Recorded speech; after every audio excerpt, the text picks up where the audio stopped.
Tu te tiens immobile devant ce chef-d'œuvre de Chenzu. Au premier regard, rien ne semble bouger sur cette surface plane. Pourtant, tout est déjà là, vibrant sous tes yeux. Le silence, cette matière invisible, constitue le cœur battant de l'œuvre. Dans la noble tradition de la peinture lettrée, l'artiste ne cherche jamais à copier le réel, mais plutôt à capturer l'essence d'une sensation fugace. Regarde attentivement la composition, un simple vase, quelques fleurs, et surtout ce vide immense qui les enveloppe. Contrairement à la peinture occidentale, qui sature souvent l'espace, ici on laisse chaque élément respirer librement. C'est ce que nous appelons l'espace négatif. Il ne manque absolument rien. Il crée une place pour que ton regard s'installe, pour ralentir.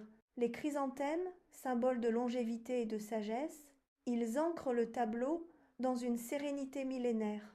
Observe maintenant la technique.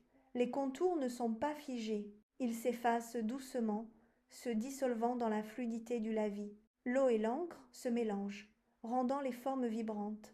La lumière n'a aucune source visible, elle est diffuse.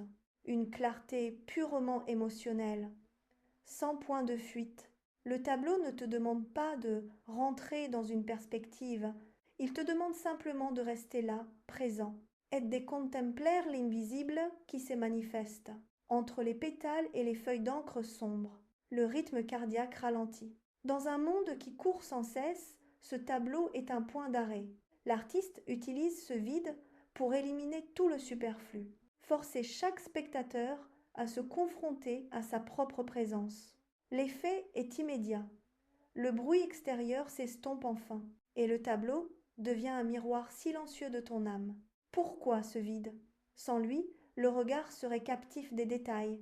Avec lui, ton regard devient totalement libre. Chenju ne te montre pas des fleurs, il te montre le temps suspendu. Il t'offre une pause salvatrice, un espace de respiration pure. Tu ne regardes plus simplement le tableau, tu entres en résonance. C'est là toute la force de son art. Transformer une simple toile en une expérience de silence absolu et d'éternité retrouvée.